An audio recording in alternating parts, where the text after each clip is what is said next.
Good morning. I'm Kate Schaefers, and I'm director of the Osher Lifelong Learning Institute at the University of Minnesota. It is my great pleasure to welcome you to today's talk, which is part of the 2023 Great Decisions series. Our speaker today is Kannan Solayappan, and our topic is global famine, lack of food worldwide. Kannan Solayappan has built a career as a software developer and consultant across a variety of industries. He has a strong interest in world affairs, authoring the book Modernity, Civilizations, and the Truth. Originally from India, his worldview has been shaped by a wide array of life experiences, including as an international student where he shared apartments with immigrants from Muslim countries, as well as working in a kitchen hand, waiter, laborer, and market research interviewer to support himself. And he's also spent time in Nigeria and Singapore. So today's program is brought to you by the co-sponsorship between Ramsey County Library, Osher Lifelong Learning Institute at the University of Minnesota, Global Minnesota, and the Foreign Policy Association. And we are deeply grateful to all of these organizations for their support and for bringing these talks to our communities. So now I'll turn it over to our speaker. Kannan, I'm so excited to have you here today. Thank you for being here. Hello, everybody. Can you see me? All right. Yes. It is a great pleasure to be here to talk to you folks at the Osher Lifelong Learning Institute and the Ramsey County members, to all of you.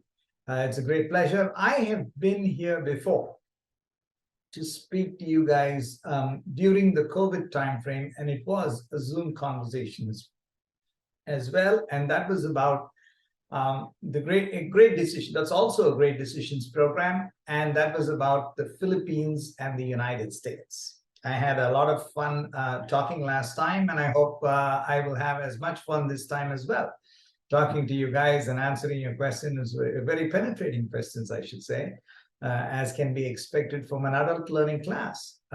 So I have a presentation for you guys. I will bring it up momentarily, and then I will share my screen with you folks. Just give me a second. All right, this is the first screen, and off we go. Global famine is our topic for today, as Kate introduced us. It's one of the 8 topics chosen by Global Minnesota for this year for the country to talk about. I mean, by the Foreign Policy Association in conjunction with Global Minnesota. Global Minnesota brings it to us through the great, by offering us the Great Decisions program. And global famine is the topic. So off we go. I begin with a quote by Mahatma Gandhi. He says, "Poverty is the worst form of violence." Now, there are many forms of violence, and he thinks poverty is the worst form of violence. War is violence, assault and murder or violence, but he thinks poverty is the worst form of violence. And I think he says this because poverty deprives human being of his dignity and self-respect, probably more so than even, it's, and you have to make, when you're in an impoverished situation or when you're in a famine sort of situation, you have to make many compromises in your life. You may have to, for instance, if humanitarians tell us, who work on the field tell us that a mother may have to decide between which child she wants to feed or on a particular day, or whether the family has to turn off relatives and neighbors when they ask for some basic necessities in a famine situation. So all of these really are degrading to the human being. And I can see why he says it is the worst form of violence. So let's go to the next slide. Why are we talking about famine right now, this particular year, 2023? Because normally, whenever they choose topics, the Great Decision Program, they choose the topics that are really big in the previous year, 2022. And famine was, was a big thing. And usually in global affairs, normally things that have come up in one particular year don't go away in the following year. So, we still continue to have the risk of famine. We don't have a famine as of now. Famine has not been declared, but we have the risk of famine in 6 countries in the world: Somalia, Ethiopia, South Sudan, Yemen, Afghanistan, and northern Nigeria. Northern Nigeria in the, where the Boko Haram is active. You do have, in and around that area, you have a famine there. And this is one of the largest recorded numbers of acutely food insecure. There are, as of now, record number of acutely food insecure people in the world. They say larger than probably after World War II. And that's a matter of great concern. And that is why the global Minnesota has decided to include famine in the list of topics that it wants us to discuss. So let me go to the next slide. Here, whenever we want to talk about famine, we have to consult this chart, and this is, in the humanitarian aid community, this chart is very important. They usually have maps where they show different regions of the world colored in different maps, and this gives them an indication of what is the level that it needs, the stage of food security in a particular place. Normally, I used a skin for design, and so the green color got a little smudged. The number 1 is the minimal, that is where they don't have any problems, or no, where households, normally these are looked at from a household perspective, and also from a state perspective, regional perspective. And the households are able to not only meet food needs, but they're able to engage in other types of activities. They have enough money to engage in other types of activities.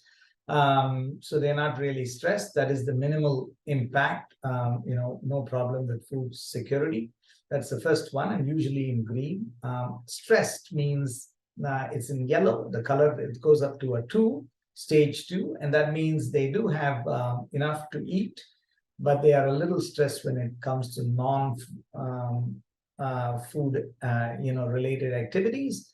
And in 3rd level onwards, it gets into the red. It's a light red, and the normal red, not a light red, normal red. Then there's a dark red, and then there is the famine, which is a very, very, very dark red color. Households in the crisis stage, which is a red, they do have some consumption gaps in their food, and they are able to get by depleting some livelihood assets, like if they have a carriage or something to take things to the market, they may have to sell it to meet minimum food requirements or something like that.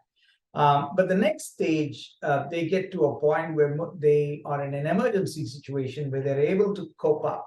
There's more consumption gaps, and the households are able to cope up with these food consumption gaps only by selling more valuable assets, like selling the land, liquidating the asset, or something more vital than that. So it's an even more dreadful situation, that is the image. Most of the countries right now, the 6 countries that I pointed out, are in this emergency kind of situation right now. And the famine, it's a political thing. They don't usually, they don't want to declare a famine very early, because it reflects that the government is not doing its job, and has political ramifications, and the humanitarian community humanitarian assistance community does not want to get into that sort of situation. So they're very circumspect and very careful before they declare a famine. The last famine that has been declared was in 2011, and they have a process by which the famine is declared. Though, for instance, this particular year, people who have United Nations folks who have been to the ground in Somalia have come back and said they meet all the famine-like, it's famine-like situation in Somalia right now this year, in sometime May of this year, or in and around May of this year, they were saying that. So, so this is the assessment of people who are working on the ground, coming out, but still a famine has not been declared. So let me go to the next slide. Normally, maps will show these different colors to indicate what the situation of different regions in the world are. And we will get to those maps. We will talk about those maps later as we go through this presentation. So the next, let me go to the next slide. Now I've got some key data points for you guys to think about. And the first one is acute food insecure people. It's about 345 million. That is the preferred UN figure. And it's up, Alex Dewall says it's up by 17 million from last year. Normally in the literature, you find acute food insecure or severe hunger. It more or less means the same thing. 345 million people. There's something called as, I talked about maps. There's something called as the hunger map, and that comes from the World Food Program. And if you go to the hunger map, on the right, when anybody can go into a hunger map. It's available to all. All you need to do is to do a Google search, say hunger map, and you do a Google search, you will bring up a hunger map. On the left-hand side, you will have two figures, within a circle, for all to see. And one is that this is updated live, right? So you have real latest figures available with you. It says the number of people with insufficient food consumption is 0.71 billion from the hunger map. That's 710 million people who have insufficient food. And it also will tell you there are 16 countries with very high levels of hunger in the hunger map. That's again another thing that you will see in a hunger map. But when you look at the figure 710 million or 7.71 billion, that's actually one figure that comes from the hunger map. There is another figure that comes from the World Food Program, and it is used by whenever where people talk about people not having adequate food, and that's 110 million or 120, between 110 and 120 million people, more than this figure. And the figure they quote is 828 million people go to bed every night without adequate food. So these are key figures. But even though these are people who are hungry, there is also another statistic that is available to us, comes from the World Food Program. And that is there are 2.3 billion people in the world who are living on less than $1.25 a day. $1.25 a day. So these are, and they depend on agriculture for their livelihood. These are very poor people again. So though they have 3 square meals a day or just enough to eat, they're very poor people anyway. And there is a gentleman named Alex Dewall. You must have, those of you who have read the accompanying guide for along with the Great Decisions Program, in the article on global famine, you would have seen his name. He's dedicated his life. He spent his life studying and talking about. He's an expert in the field of humanitarian assistance. He has researched, and he comes up and he says a diet is unaffordable if it costs more. If it costs 52% or more, 52% or more, costs more than 52% of a household's income. So if if a family's income is $100, and if they are spending more than $52 on food, then that means even though they are able to eat comfortably, they're able to get enough food and have a diet, a proper diet. It is unaffordable because that impinges on a lot of other things they would otherwise do. The rest of the money is only available for transportation, for education of their children, for medical expenses, and for entertainment. So it shrinks a lot of possibilities in life if so much of the money is spent just on food. And that's what Alex DeWall says. And I think that's a sort of reasonable figure. So let me go on to the next slide. This is the definition of famine. Now, this is a definition that using the stage 5 of the integrated food security phase classification. It's a very technical designation, and they say at least 20% of the households should face extreme food shortages with limited ability to cope. And when you say global acute malnutrition prevalence must exceed 30%. And when you say global, what they mean is it should not be in a few streets or a few households, but it must be in the wider area, and it must exceed 30%. And acute malnutrition, when you talk of acute malnutrition, there are two indicators of that, particularly among children. One is that the child is stunted. And when you say the child is stunted, a small child, we are talking about small children more or less 5, 6 years old or 8 years old, whatever. Their height is not what it should be for their age. Then you say they are stunted. That's one of the indicators of acute malnutrition. And another indicator of acute malnutrition of children is they are so thin for their height.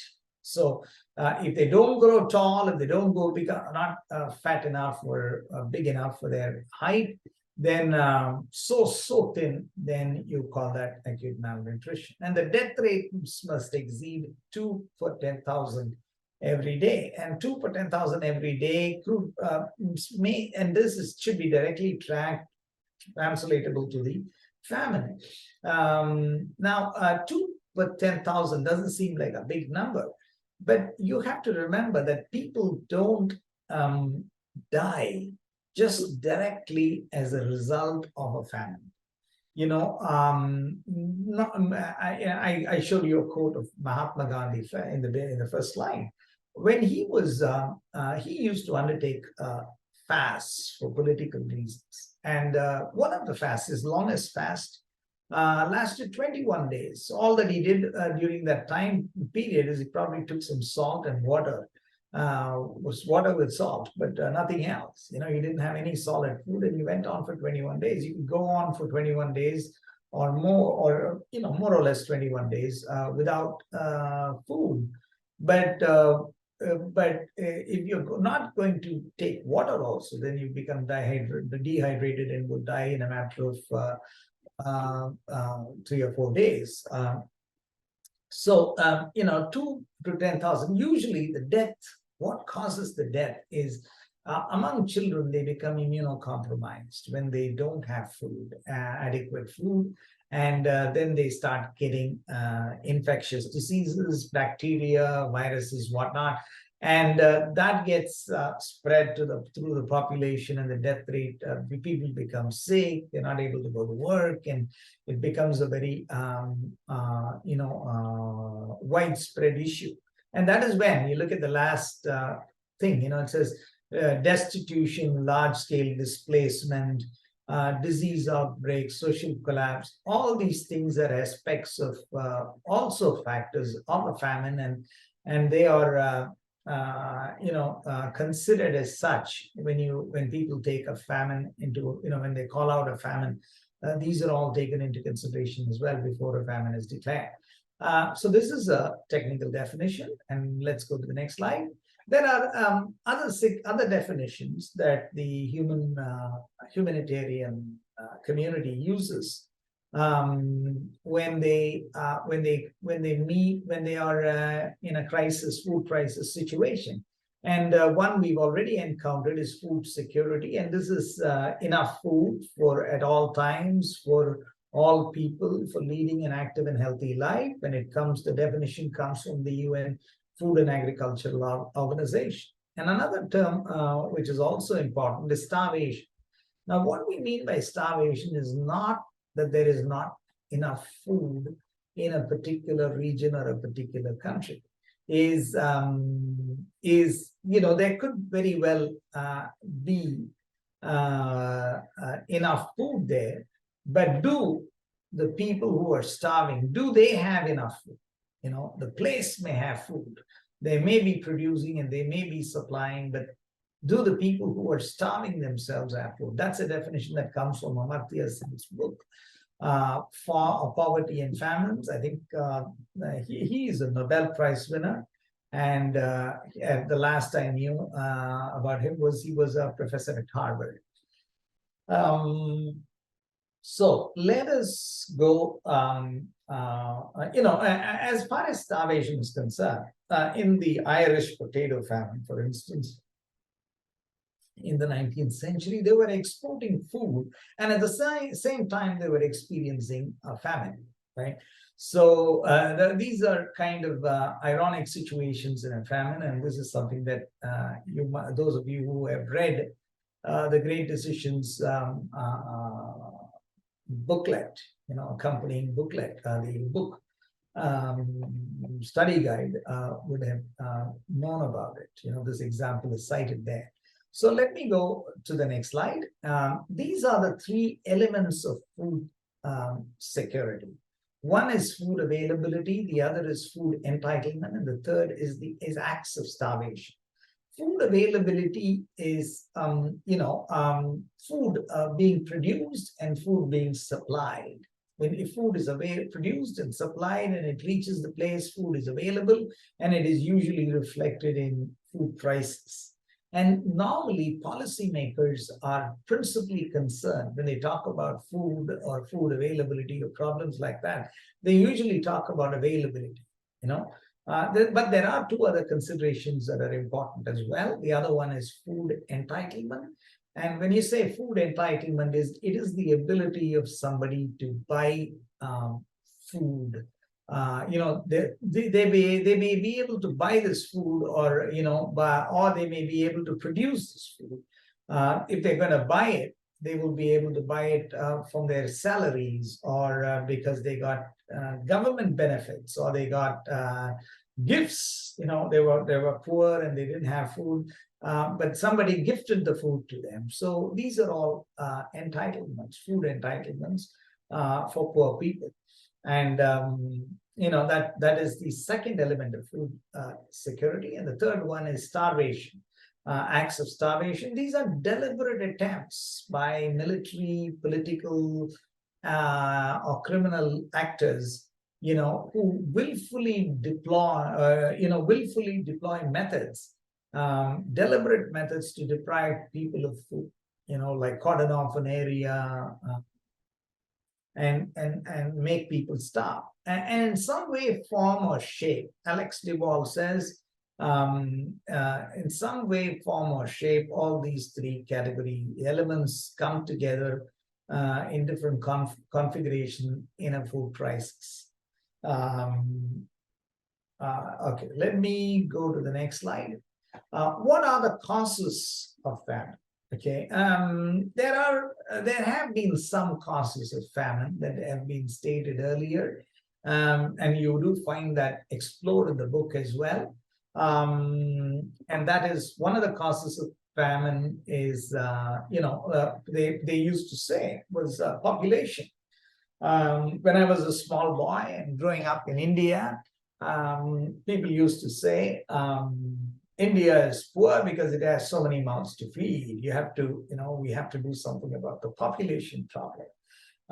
But as we probably have seen, China was able to lift out vast majorities of people out of famine. Despite having a large population, they were able to pull people out. And there's nothing to say that population has anything to do. There's no direct correlation between famine and population. What is the cause of famine? It is conflict. Conflict is the first primary reason why famines exist. And in all the in World War II, World War One, you do have large-scale famine in where in the war-affected areas of the countries or because of the war. And right now, I showed you initially 6 countries where there have been conflict, where there has been a risk of famine, where there is a risk of famine in each one of these 6 countries, except probably Afghanistan. There is a conflict that's going on currently, and in Afghanistan, they are coming out of a post-conflict situation. They've been in a conflict in some way, form, or shape for the last 40 years, and they're coming out with the Taliban and ruling the place. They're coming out of a post-conflict situation. So conflict is the big, there's a big correlation between conflict and famine. The second one, of course, is climate. Climate issues. Climate change is responsible for drought. Climate change is responsible, ironically, for famines. For flooding as well. It is also responsible for desertification. It's responsible for climate change. It's responsible for inadequate supply of clean water. So all of these things affect and cause a famine as well. That's the second thing that which causes famine. And the third, I'm going to explore both of those things in a little more detail in the subsequent slides. And the last of these is the rise of food, fuel, and fertilizers. And this is a sort of recent phenomenon. And this is a result more of the Ukraine war, and to some extent, lesser extent probably COVID, but primarily due to the war in Ukraine. And instead of talking about price of food, fuel, and fertilizers, I will be talking in subsequent slides about the Ukraine war, because that's what is causing and fueling the rise of food, fuel, and fertilizers. So let's go to that. Let's talk about that. Conflict and famine. As I already told you, all 6 countries, there is a famine of some, where there is a risk of famine, not yet famine, but risk of famine, except Afghanistan. There is a conflict situation. In Somalia, you have the Boko Haram, which is fighting the transitional government there. The transitional government is recognized by the international community. Boko Haram is a fundamentalist Islamist, militant Islamist group that's fighting against them. In Ethiopia, for instance, in the northern Tigray region, the government was, they did get the surrender, but there was a conflict there as well. Ethiopia also has a conflict. There's a war going on between Eritrea and Ethiopia. South Sudan, and also, 2 rival groups, ethnic groups are in loggerheads with one another, and there is rivalry for power as well. And so the forces have, the military and the has been divided, and 2 factions are fighting with one another. Yemen, of course, you have the Houthis backed by Iran, and the government backed by the Saudis that are fighting. Afghanistan is in a post-conflict situation. Northern Nigeria, I'm sorry, in Somalia, it's not Boko Haram. In Somalia, it was Al-Shabaab. In Somalia, it is Al-Shabaab, and in Nigeria, it's Boko Haram that is fighting. Nigerian Boko Haram is fighting with the government forces in northeastern Nigeria there, and that conflict is going on. And all 6 countries, you have economics. Problem with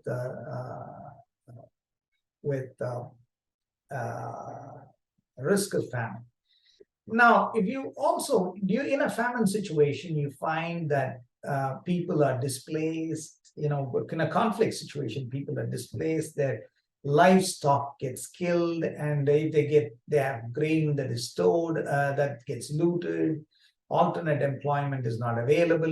Not only when people are displaced, they have to go to another place, and there they may not have the opportunities for employment for them. Starvation is being used as a weapon of war. It was used in Tigray by the Ethiopian government in northern Ethiopia. What they did is they starved them into submission. So the Tigrayans had to submit because starvation became acute for them. And conflict also hampers the delivery of humanitarian aid and access. Humanitarian aid workers are not able to go into the region to deliver aid. We saw that in Gaza.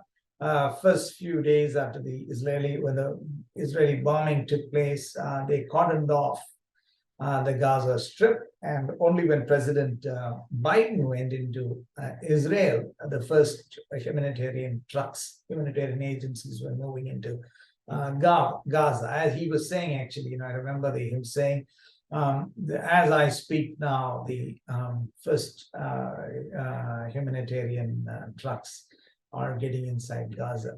And it forces people to flee their homes and migrate to other countries. You see this, for instance, in Somalia, they have been migrating to Kenya as well as to Ethiopia and in Kenya, for instance, there is the Dadaab refugee camp, and this was established in 1991. It is the largest refugee camp in the world.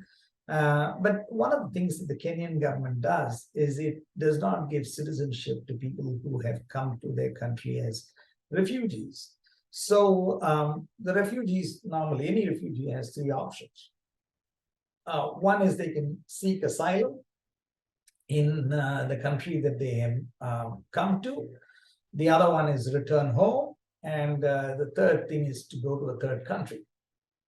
Now, if going to a third country is not possible, the situation at home is bad, as is the case in Somalia, or if the host country refuses to give citizenship and they can't go to a third country, they are stuck in the refugee camp. And there are people, since it was established in 1991, there are generations of people who live in the Dadaab refugee camp. They have shops there, they have schools there, they have homes there. So that small area becomes their world. And that's not a very good situation, but that is what it is. So let's go to the next slide. Climate and famine. As I told you already, you have drought. Climate change causes droughts, floods, desertification, water scarcity. All the countries that I showed you, the 6 countries that are at risk for famine currently, are on the front lines of issues pertaining to climate change. So let me go to the next slide. The impact of the war in Ukraine. According to the World Food Program, 1 in 3, when I say impact of the war in Ukraine in this slide, what I'm talking about is the impact that is felt by the Ukrainians. And the first thing is 1/3 of Ukrainian families are food insecure. 1/3 of the people in Ukraine are unemployed. They are not, it is the breadbasket of the world, and there are landmines placed by the Russians, and the war debris is there. So without danger, they're not able to plant their crops. So it's major setback. And millions of people have fled from one part of Ukraine to another. So there is displacement within and displacement without, where millions of people have joined the refugee ranks in Europe. So this is all the impact of the war on Ukrainians. Now let's look at the impact of the war on Ukraine on others. Now, as on the left-hand side, you will see what Russia and Ukraine offer the world. Ukraine, as I told you, is the breadbasket of the world, and Russia and Ukraine are the top exporters of barley, sunflower, and maize, and these 2 countries account for 1/3 of the export of wheat to the world. Predictably, food prices are at a 10-year high. Middle East and Africa are badly hit, and they have to pay more money for their food, Lebanon, it's up by food prices, basic food prices up by 351%, 97% in Syria, 81% in Yemen. Wheat, flour, and cooking oil prices are up 47% in the region. Somalia, wheat and oil prices are up 300%. No wonder Somalia is in a terrible shape as it is. And Europeans are paying more money for natural gas. And what is worse is fertilizer prices that climbed higher than food prices, which means if food prices are at a 10-year high, just think what it would be for fertilizer prices. So if fertilizer prices are high, then the cost of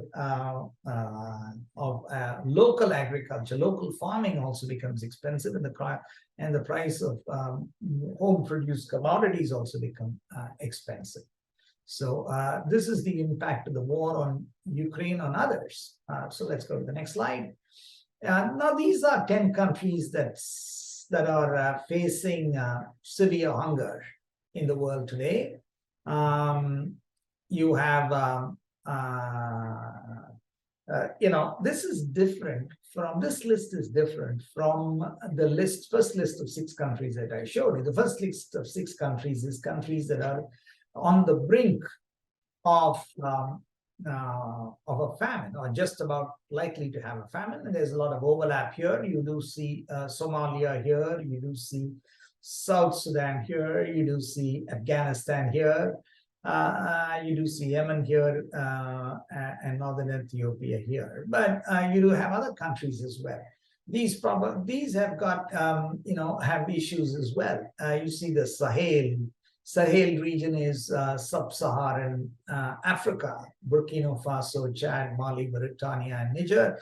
These 5 countries are facing climate problems, and they do have armed conflict, and they have been, you must have read about 4 or 5 countries in the recent past have had coups in that region in the Sahel. Yemen and Syria. Syria has an armed conflict going on still. I talked about Afghanistan. I talked about Yemen, Sudan and South Sudan. Also, Sudan and South Sudan, more or less the same situation. Contentions between tribal, 2 ethnic groups, and power struggles going on there. And in the case of Sudan, there was a leader, a strong man who ruled Sudan for 30 years, named Omar Bashir. And he is wanted by the International Criminal Court. He's in jail, but the local, fighting factions are refusing to turn him over for human rights abuses to the International Criminal Court. Other than that, in the Western Hemisphere, of course, we have Haiti, where you have gang violence and political unrest and weather events. Which is, these are classified, 10 countries are classified as the most suffering the most by the world from food crisis by the World Food Program. So let's go to the next slide. Now we're going to talk about organizations which are in the front leading the humanitarian efforts. And the first is the World Food Program. They're real champions. 2020, they were given the Nobel Peace Prize. Under the circumstances, nobody does better work on acute food shortages than the World Food Program. They have about 106. They have reached 160 million people in 2022, and that's a large number. And they have a presence in 120 countries. They have a huge organizational setup. They have, which includes 6,500 trucks, 140 aircrafts, and 20 ships for moving, delivering food and other assistance to poor countries and those countries that are in deep trouble. So let's go to the next slide. Now, World Food Program not only delivers humanitarian aid and acts in an emergency, that is their principal area of work, but in addition to it, they also have some projects, large projects that they've taken up. And I will just mention a couple of them. One is the integrated resilience in the Sahel. What they have done is about 280,000 hectares of land they have reclaimed, for grazing and for creating farmlands, doing agriculture. and settling people there. So, and this has been done in 5 countries, as I already mentioned, in the Sahel, which are acutely food insecure, like Burkina Faso, Chad, Mauritania, Mali, and Niger. And the other one is the Rural Resilience Initiative. A lot of the times, farmers don't have enough security, like they plant crops. What if there is a climate disaster, right? And their crops are just wiped out. They have nothing to, then they lose everything. So they need insurance. So the what the WFP does, the World Food Program does, is it buys insurance for them, premiums, pays their premiums. They distributes cash payouts sometimes to some of these countries to help them out. Micro insurance programs. So these are initiatives that the World Food Program takes up. These are large-scale initiatives, and this goes on in several countries. You have got a list here, probably 14 countries or so. Yeah, 14 countries here in several parts of the world. So let's go to the next slide. Now, this is the Office for the Coordination of Humanitarian Affairs. This is also under the United Nations. And this is a coordinating institution, which does the coordination.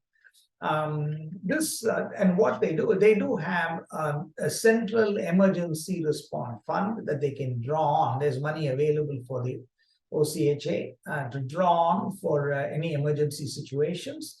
And how the actual coordination work is carried out under the leadership of an emergency relief coordinator. The relief coordinator reports directly. He's the principal advisor, humanitarian advisor for the UN Secretary General. And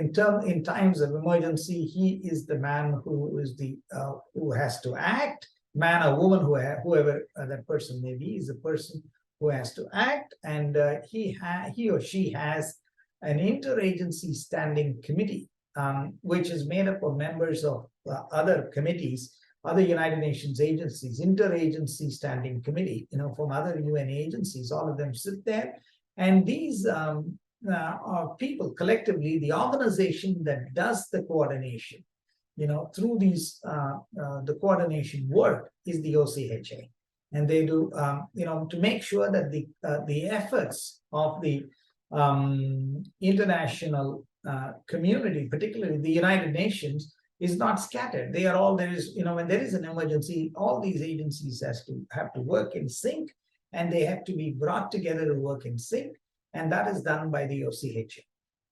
Now, the next slide, the Food and Agricultural Organization. This is another organization of the United Nations. When you see World Food Program, and then you see World Food and Agricultural Organization, what you think of is, why do you need, what a lay person might think is, why do you need 2 food organizations in the United Nations? After all, you have a food and agricultural program, and you have organization, and you have a World Food Program. Why do you need 2 food agencies? FAO is a knowledge organization, and it has a lot of technical expertise in food security, forestry, agriculture, fisheries, and rural development. Whereas WFP, the World Food Program, is a humanitarian organization. They are called in times of emergencies, and they provide food and logistical support to deliver the food and save lives. So they have 2 different roles, and a similar organization like that called the IFAD, International Fund for Agricultural Development, carries out agricultural nutritional development projects. It acts by funding them. It's a financial institution. So these are other UN organizations, including the Food and Agricultural Organization, that are in play in the humanitarian services space. So let me go to the next slide. Now, I had all these UN organizations, and I talked about these organizations. I thought I will have one organization which is not directly under the UN umbrella, and it does a lot of good work in poor countries, in developing countries. Provides humanitarian and development assistance. This is called CARE International. It was originally formed in 1945, primarily, firstly, for Americans who had relatives in Europe after World War II, and they needed assistance. This is a fund to give them money, collect money, and a cooperative for collecting money and giving them money. But then their work expanded. They are not formally part of the UN system, though they do have representatives in the United Nations, both in Geneva and in New York City. They are headquartered in Geneva, and this is the CARE International. I just wanted to give you something else, which also another organization which internationally has been doing good work, and under the circumstances, these are the organizations that the world has, people who are poor and people who are suffering have to look forward to. For some of the organizations, there are others as well, that the world has to look forward to, to help disadvantaged people, people who are in a crisis, people who are on the risk or verge of being in a famine. So let me go to the next slide. Here, there is a professor, University of Wisconsin, I think in Green Bay, I think her name is Elizabeth Wheat, and she came up with this list in one of her talks. And this is a very, this is global responses, current responses to hunger. And usually, the mainstream thinking is, if you tighten this up, you see, the feeling is, and if you do more of it, global hunger problem will go away. I personally disagree, and you have to wait till the last slide before I can tell you why I disagree and why I disagree. But the thinking, Elizabeth Wheat's list gives you a general idea of what the current alternatives, view, people like the Gates Foundation, people like the United Nations folks and the global development community, all of them rely on, principally think that this is good, to the extent that you can limit what is happening. But I have my own thoughts on comprehensive ending of the problem, and I will get to you in the last slide or two.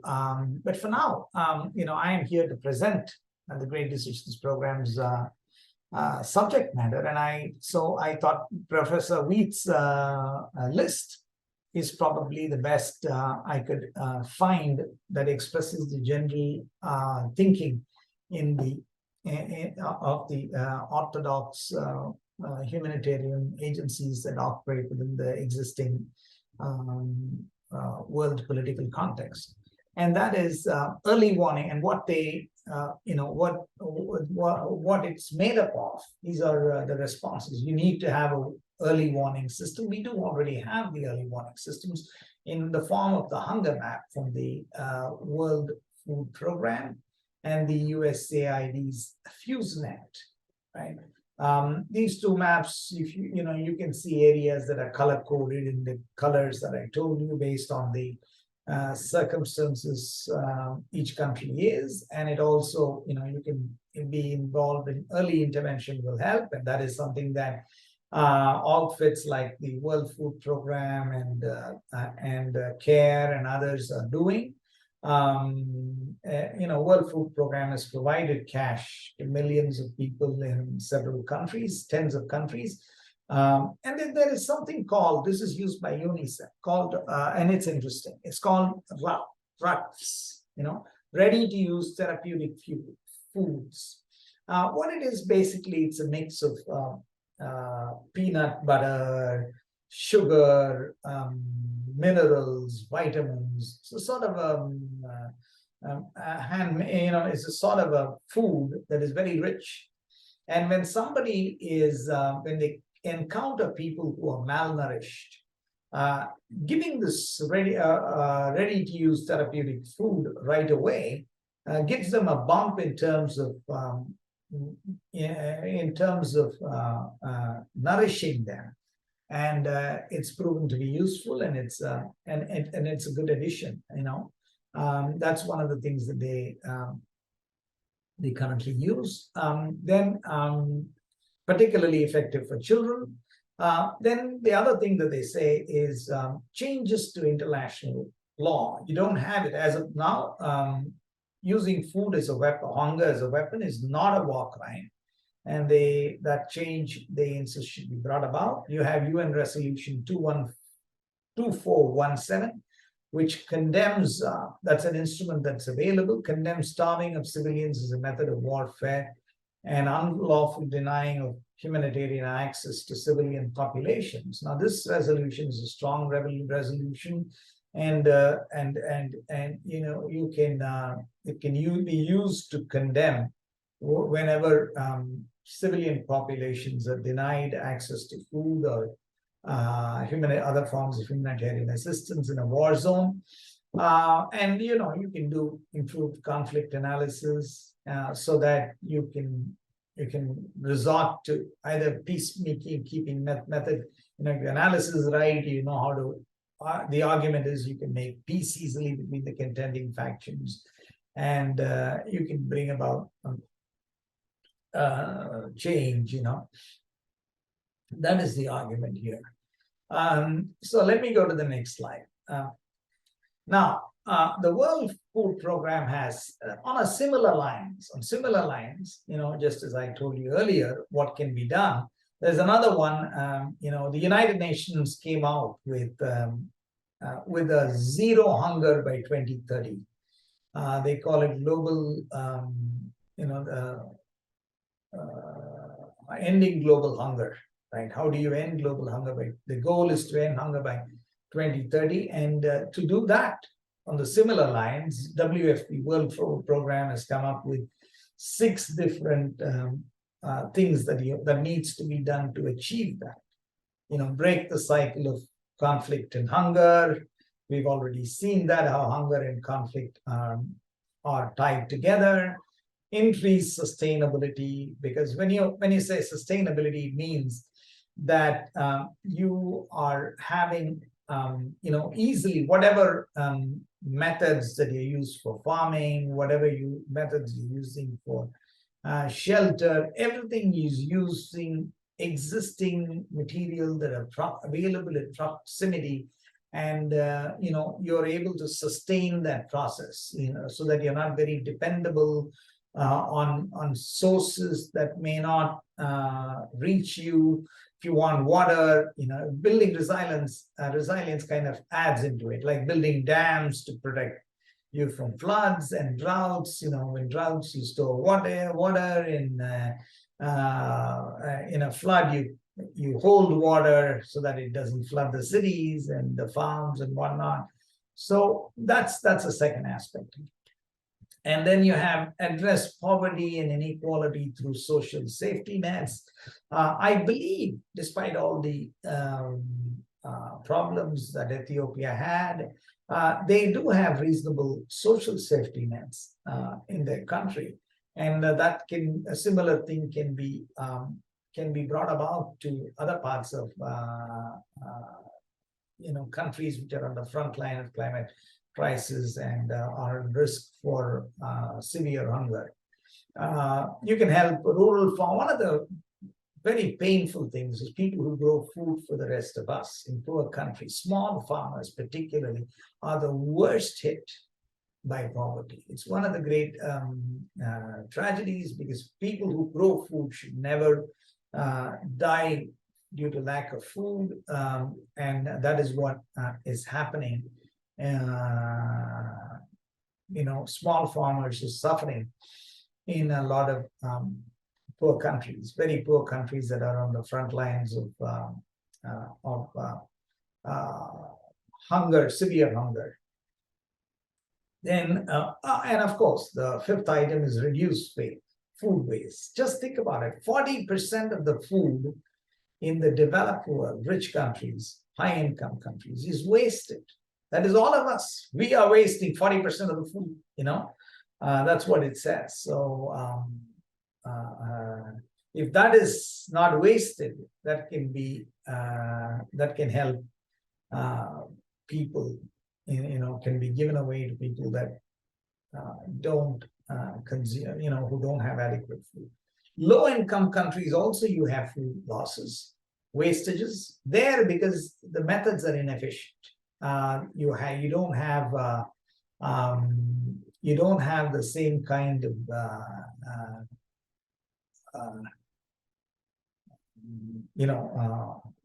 efficient processes for growth, harvest, and storage that you will find in a developed first world country. And because of that, there is a lot of loss, and wastage happens there. Children are the most affected by malnutrition, and that needs to be eliminated. And so also in mothers, because they need to be strong as well when they are breastfeeding their children, and also when they need to be nourished when they are raising, when they are pregnant, and even otherwise, but more so during this particular period. Then let's go to the next slide.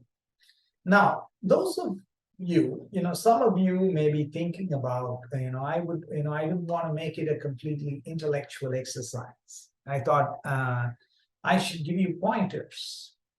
I'm not asking you, I'm not a member in any of these organizations. I'm not pitching for them. I'm not advocating for them. I'm not asking you to give money to them. I'm asking you to do your own research.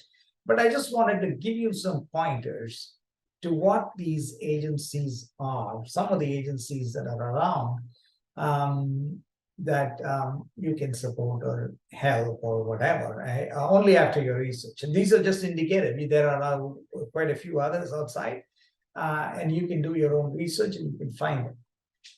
Okay. First is the World Food Program. Of course, we've talked about that. They do great work, and they do accept charities and other things. Then you have ARAHA. This is we are based in Minnesota, and this is, I think, they're pretty strong.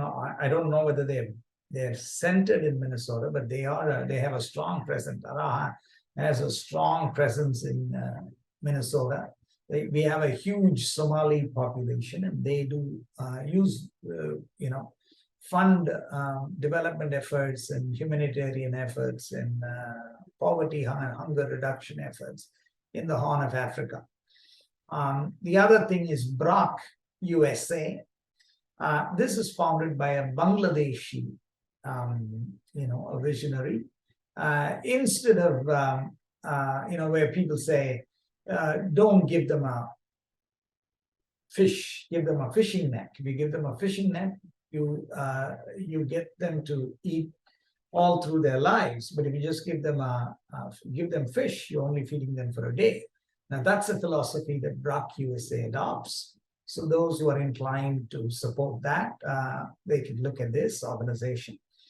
Then there is the Syrian American Medical Society Foundation. They do work in Turkey I remember seeing some flyers out during the Turkish earthquake. They are also doing good work in Syria. Again, please check it out. Don't take my word for it. Then you have Doctors Without Borders. I think Syrian American Medical Society is also operational in countries like Greece and Lebanon and other places. Doctors Without Borders go around the world. They are doctors who go into crisis, area where there is a crisis. Last I saw was a flyer from them saying that they are currently moving into Gaza. Doctors and medical profession will go to heal, heal the wounded and the sick, and sort of like Red Cross, but more directly with patients and sick and malnourished people, rather than clearing up people in the battlefield that the Red Crescent does. Then you have the Helen Keller Fund.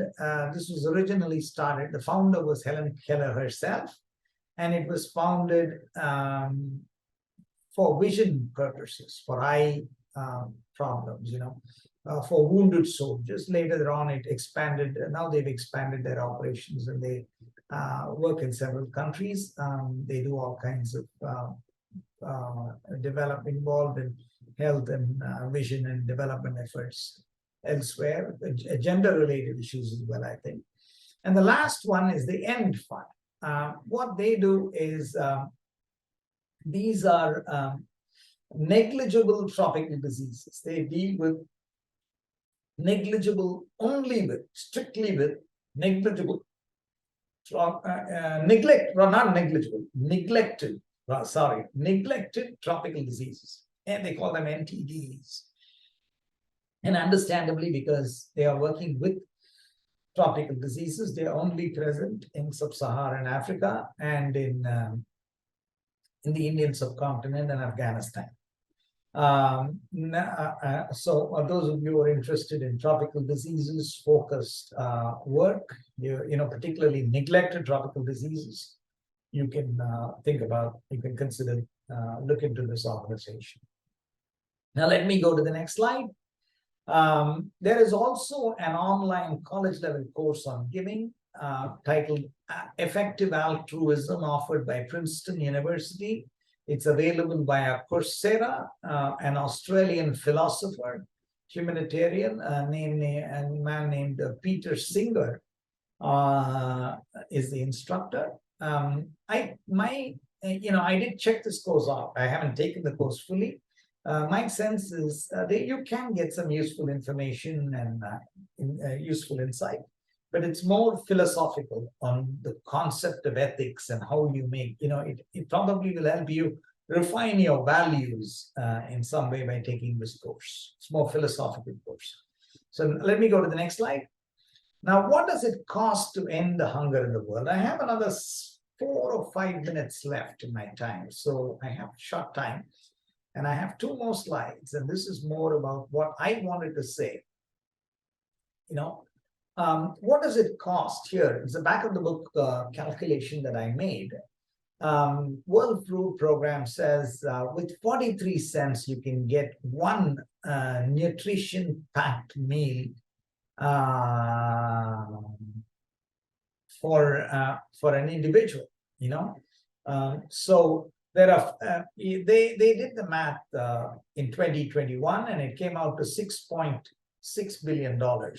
I did the same math, but the number of people who are facing famine moved up from 42 million people to 49 million people today.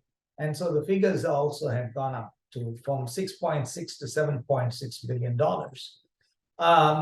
But if you were to take that and give that nutrition-packed meal per day for all people, that'll help them save their life, and they will, because it's a nutrition-packed meal, and the 828 million people worldwide are having inadequate food. They do have some food, but not enough food. If you add on this one life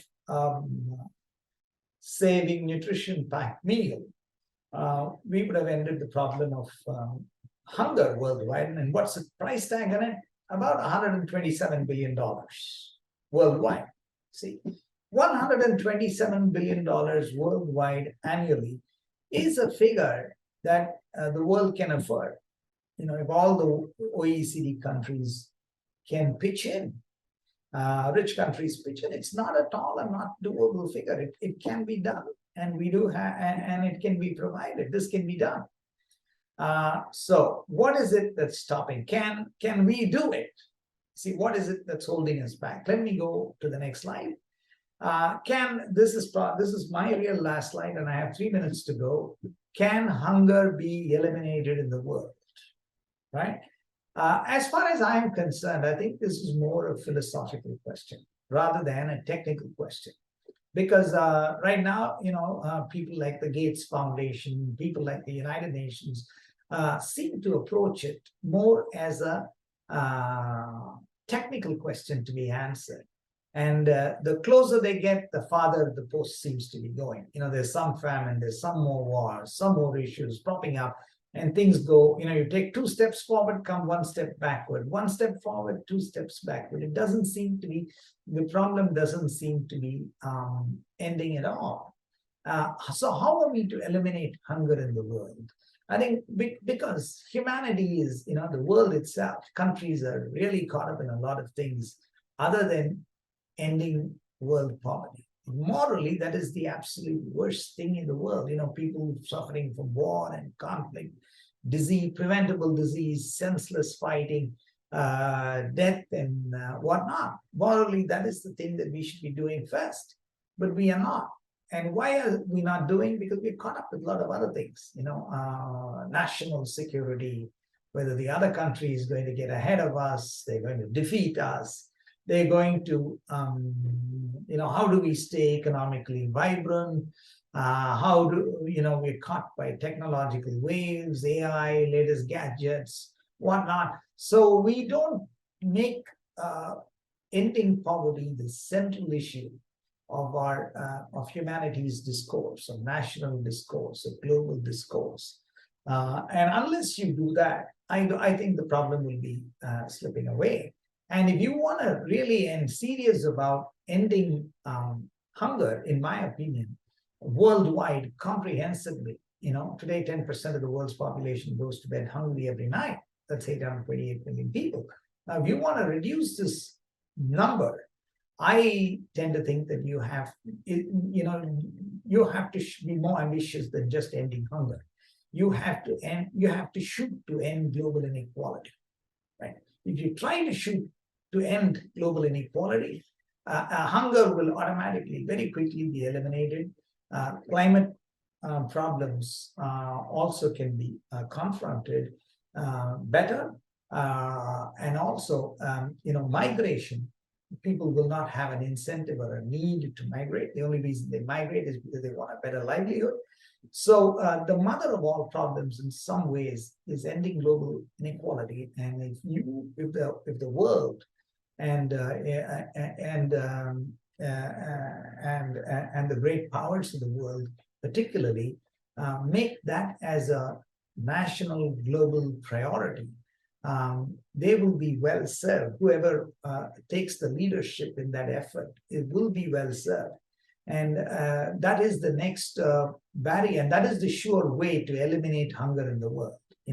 And that is my take on the subject. And now I'm done with my talk. I started at 10:08, and it's 11:08 right now. I've been on the 1 hour mark. I will turn it over to Kate, and I will answer your questions. Thank you very much for having invited me, and I look forward to your questions. Thank you very much. Thank you, Kannan. This was a fascinating talk, and also heart-wrenching when we were looking at those numbers. We have several questions, and I encourage you to continue to add your questions in the Q&A section, and we'll try to get through as many of them as we can. I want to start off with 2 questions that are somewhat related, and they have to do with government and government's role. So the first one is, have you seen a famine that has resulted from government ineptitude rather than conflict? And might this be happening in Afghanistan, for instance? See, in Afghanistan, what has happened is the Taliban has taken over, of course. See, my view is, I don't know about what the Taliban does, but my sense is, I think these Islamist organizations, they are militant, they're backward, retrograde, and all that. But they have greater connections with the people. And my sense is, in terms of delivering necessities, they are able to do a better job. And you see that in Somalia too. The transitional government is less effective, more corrupt than the militant Islamist groups in delivering basic necessities. However, in the case of Afghanistan, there's a lot of money that was going in there from humanitarian agencies. And after the Taliban took over, all that is frozen. It's not available for Afghanistan, and that is hurting Afghanistan to some degree as well. But I think global governance is a major problem. You see, one of the, I want to be blunt here. A lot of third world countries, developing countries, one of the great failures of the world is post-colonialism. Not all countries. Some countries have succeeded, done very well. The East Asian countries, some regions in India, Israel has done very well. Some of these oil-rich countries have been able to get money into their countries, but generally, I think they're able to get workers from other countries and work there and make them a little bit. Their human development indexes go up. But when you and the Central America, the countries with beaches, and they do all right. But when it comes to the vast majority of third world countries, there are gradations. There's some relationship between culture and history and how these countries can come to terms with the requirements of modernity. And there, many of them are not able to. There is more or less similar, direct. All sub-Saharan countries have got some sort of problem. All non-Western countries have difficulties of some sort or the other in terms of democracy. So these kinds of problems, there is a cultural background to all of this, I think, and that is prohibiting more than an individual good government or a good leader coming in. I think this problem is much more deeper than that. Mm-hmm. And the follow-up question from another viewer here has to do with corruption at the local and national levels and how that might interfere with distribution of funds or nutritional products to those areas that need them. Oh, absolutely. That's what's happening in Ethiopia. The transitional government is more corrupt, less effective, and the products are not reaching, and more or less, and the conflict also plays a big part into it. Their priority becomes, in a lot of third world countries, particularly in the famine conflict-ridden zones, is survival. How do you keep your own government in place more than making sure that the inhabitants that live in your region are provided for, and that's a problem in many of these countries, I think. Mm-hmm. And here's another question. You had mentioned sugar as a therapeutic food, and the question is, I can understand it as providing calories for a starving person, but I know people in this country who need food banks to survive, but are often getting sick from eating unhealthy food that they can't tolerate. Is this an issue? Yeah. This is actually, this comes out of sugar has a very different context. In a famine-driven, starvation-centered place. With respect to America, where you go to the vending machine and pop out chocolates and Cadbury's and the several chocolate bars there and pop one after the other. So sugar has a very different meaning in that context, and it might be UNICEF came up with these RUFFTs or whatever. And they are, it's just not sugar alone. There's peanut butter to give you calories, there is minerals, there is vitamins.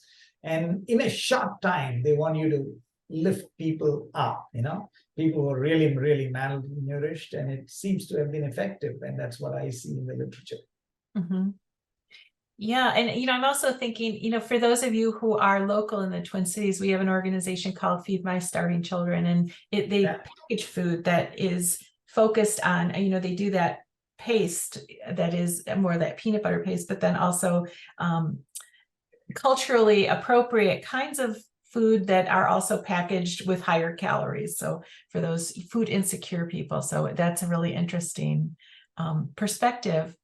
So another question, and again, relating to maybe some of the experiences here in the U.S. So we have a lot of food waste. I think you said 40% of our food is wasted. If we were able to address that issue, how could we do that so we could also help the global food supply? See, that's a difficult question. The reason is, I think there was in the 1970s in the United States, they had surplus wheat and they dumped it in the ocean. Because it's not cost. Why don't you give wheat to third world, move it to other poor countries? Because the cost of distribution becomes more expensive than the cost of, I don't think that you can give the food itself, the wasted food directly itself, but you can save the wasted food, and whatever dollar savings, you can transfer that money, make that available to other countries. And that could be a way by which you could actually send that money over rather than the food itself, the wastage as such. That is more likely, I think, more possible. So on a personal level, by us paying attention to our food waste and maybe donating what we might have spent. Absolutely. Would be one way around it. Yes, that's you phrased it right. That's the right way to go about doing this, donate the excesses. See, it's not only, as individuals living in a democratic country, people can have a lot of leeway, not only your donations, you can pressurize government, write to your senators. If the public is extremely interested, see, climate change is largely the government, the leaders and the Congress people and the senators are paying attention to climate change only because it's a grassroots level effort to make that change.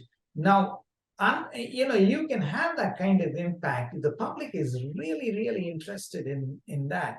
It would be extremely difficult for the leadership to ignore them. So that's a great way to do it. Writing to your senators, having rallies, and it has to catch on. And if it does, it can have a tremendous impact, I think. And so another question is, how much would distribution cost in addition to the actual cost of 126 billion? So you had mentioned if we just created these nutrient rich packages that we distributed, it would cost about 126 billion. But do you have any senses what the distribution cost would be? Like, is that? I am assuming that there's not going to be a huge increase in the budget. The distribution cost is going to be there. Maybe there's going to be a sizable cost. But still, I don't think it's going to be as, if you look at the, I haven't looked at the budget of the of the World Health Program or anything like that. I've looked at the budget of the World Health Program, okay? And the World Health, not the WFP, not the World Food Program, but the W Health Organization, their annual budget is less, because I did another talk on World Health Organization, and their annual budget is less than the budget of one hospital in the United States, the Cleveland Clinic of the World Health Organization. So, I don't think that the distribution is going to be done ultimately in the poor country. So the people who drive the trucks and the people who drive, the local workers, to take it to that port city or to that extent, international workers are going to be needed. So you're going to pay fairly low wages for the local distribution for the transfer. It's not going to be, if the food is costing 43 cents, it's not likely that the transportation is going to cost astronomically high amounts of money. Just moving to the port city is going to cost money, but once it's there, you procured it in the international markets and moved it there, the local distribution, the organization effort is going to be there. That's going to be, you've got to put that in place. But I'm not sure that cost factor is going to be so prohibitive that it cannot be done. And see, we're looking at, when you say 828 million people are going to bed hungry, there are only a few countries, like 20 countries or so, where you already have bad situation, where the numbers are decisively large. If you're getting into that 2.5 billion people who are extremely poor, that becomes very large. But for this more, technically it is a solvable problem. You see, that's the way I think. It's just that the will is not there to make that happen. See, that's why I wrestle with the problem from the other end of the tunnel. Technically, it's an absolutely doable problem. And I think part of that challenge is because so much of this famine is driven by conflict, and how do we overcome that zone? part of Yeah, it? yeah. I think you need to see, you have to look at it comprehensively. You know, I mean, where people talk about a new world order, you know, you have to ask questions of the nature of, our countries able to take care of themselves? What is the relationship between culture and the fit of a nation to come to terms with modernity? What sort of world order will best address that kind of situation?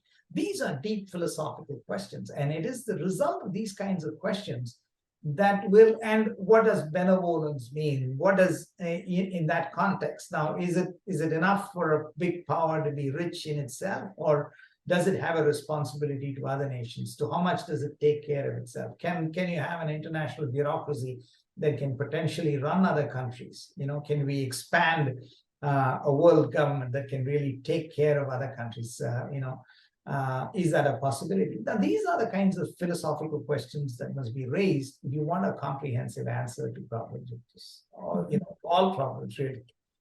Yes. We are very much, we are still stuck with old institutions and old ideas of a previous generation, several generations ago, which when we've passed all that and we've come to a different moment in history. And another question, so we have talked about conflict, war, and just the impact it has. And there's also, the rising threat of climate change and climate inequalities that happen too, right? So what do you see going forward, on the horizon when we think about populations facing famine? Do you see there being more of a shift in some of that balance between, right now it's mostly conflict, but maybe becoming more climate? See, I think conflict has its roots in human nature. We are all power hungry, and unless some sort of unified world government something emerges, and we have the wisdom to keep the quarrels beneath a certain level, the quarrels are going to happen. And some quarrels, nations have different perspectives on who they are and what they are, and what is just and fair and true. And because of that, civilizations have different approaches to things like that. So conflict becomes, an extension of all those differences, I think. So conflict will be around, but climate is big. Only thing is, I am not an expert on climate.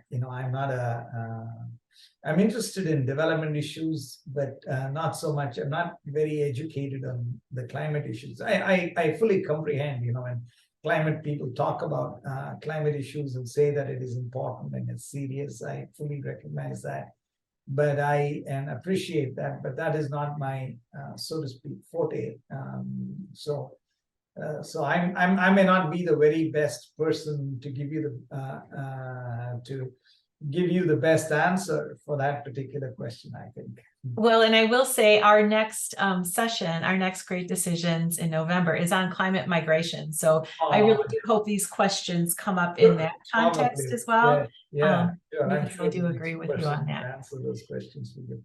Yes. So I do have another question. And you had mentioned, one organization that focused on teaching people to fish versus, giving them fish. And this question is about programs, initiatives that look at self-sufficiency. And in particular, the question relates to University of Minnesota and Cargill doing some work around technology with that. And I don't know if you are familiar with that, or but just, what is your sense as to maybe programs that focus on self-sufficiency and how effective they are? And if you're familiar with some of these, University of Minnesota or Cargill, that would be, you can comment on that too. Well, personally, I am not familiar with the Cargill University of Minnesota arrangement, though I will try and look it up now that you've brought forward to see what it is. But self-sufficient communities have been around for a long time.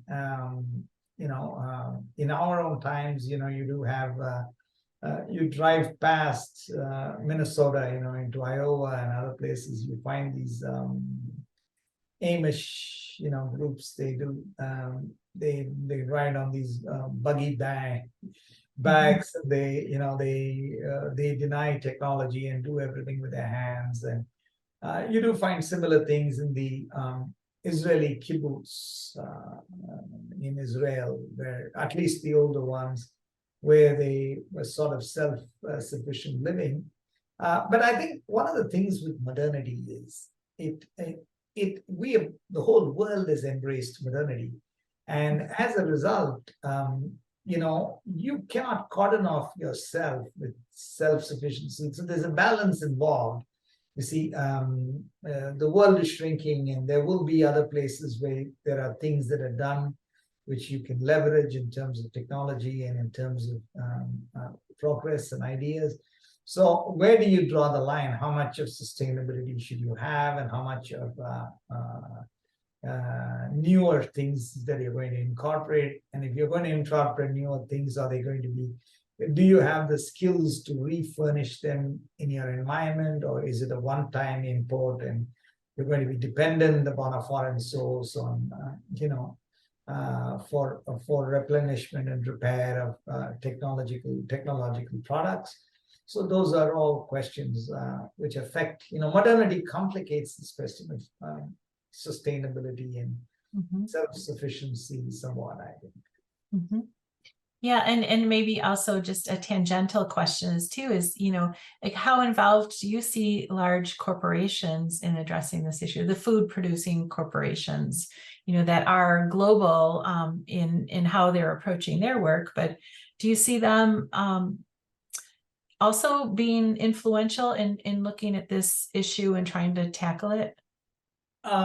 See, it is from a corporation standpoint, it is more than anything else, to be humanitarian and to be sensitive is at the end of the day, a corporation has to make profits. It has to satisfy its shareholders.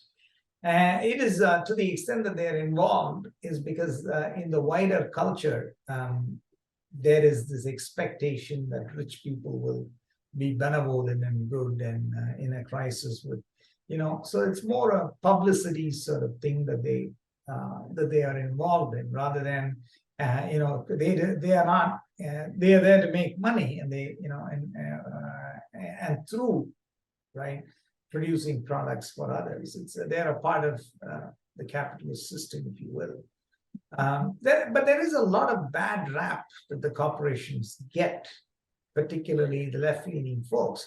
See, one thing modernity makes absolutely clear is it makes it easy to control. Every home, it's easier for you to have every home on a common pattern. There are 3-4 patterns in a neighborhood that a builder builds in, because it's cost effective. You cannot build homes the same way differently for every single person, every different way. That sort of thing is not cost effective anymore. So technology and modernity in some ways makes that kind of hierarchical large organizations inevitable.